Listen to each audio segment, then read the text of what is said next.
एक बात मैं बताना चाहता हूँ, ये ज़िंदगी में भी हमेशा काम आएगा और एग्ज़ाम की तैयारी करते हुए भी ज़रूर काम आएगा।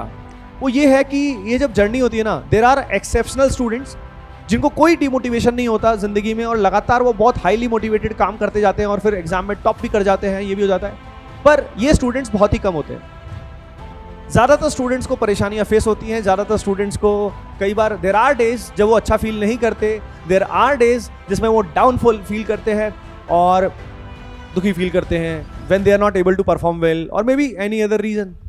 ज़्यादातर स्टूडेंट्स उसी में बिलोंग करते हैं, मैं खुद भी उसी कैटेगरी में बिलोंग करता था। तो पहली चीज़, अगर आपके साथ ये होता है तो इट्स नॉर्मल। ये अपने आप में बहुत रिलैक्स ऐसे मिल जाता है कि सभी के साथ होता है, because I am from IIT right, तो आई कैन टेल यू कि मेरे साथ हो रहा है तो आपके साथ भी मतलब होता है, तो that's fine. Now the point is, अगर ये होता है तो इसमें क्या एक्शन लेना सही है क्या नहीं है। फिर देखो, अगर आपका कॉन्फिडेंस लूज हो रहा है कभी भी या आप दुखी फील कर रहे हो due to anything, the main thing is to stop thinking. आप यही कर सकते हो, अगर बैठे बैठे सोचो कि नहीं सोचना तो और सोचोगे। तो उसका एक ही रास्ता है, मैं जो हमेशा बोला है, टू टेक सम एक्शन। छोटे से छोटे एक्शन लोगे ना, बेबी स्टेप्स भी लोगे सही डायरेक्शन में, तो आपकी ओवर थिंकिंग क्या हो जाएगी, कम हो जाएगी एंड आपका कॉन्फिडेंस बढ़ता बढ़ता जाएगा।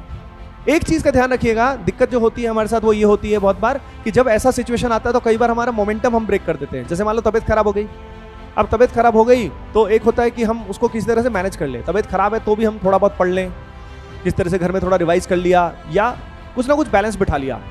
कुछ स्टूडेंट इस तरह की सिचुएशंस में व्हेन बैड सिचुएशन अराइजेस, वो कुछ दिनों के लिए गिव अप ही कर देते हैं और फिर उसके बाद प्रेशर बहुत ज़्यादा बढ़ जाता है। हमें लगता है कि कुछ दिनों के बाद मैं अब जागूंगा, अब मैं कुछ करके दिखाऊंगा, और उसके कारण बैकलॉग हो जाता है।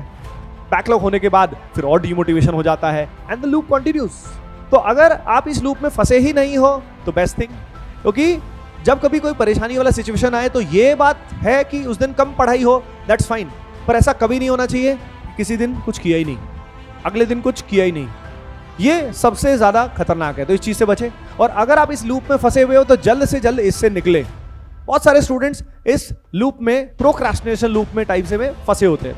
कल पे चीज़ डाल देना एंड इससे हमारी गिल्टी फीलिंग बढ़ती रहती है, कॉन्फिडेंस क्या होता है, लूज होता है। तो इसलिए इन लूप से बाहर निकले एंड आप बहुत अच्छा कर सकते हैं। It is absolutely normal. अगर आपको ये प्रॉब्लम्स फील होती हैं, दैट्स परफेक्टली फाइन, कोई दिक्कत नहीं है। लेकिन हाँ, बस कॉन्टिन्यूटी में रहिए। कभी कभी अप डाउन चलता रहेगा, पर बिल्कुल कॉन्टिन्यूटी को ब्रेक मत करने देना। That is the most important thing. Okay.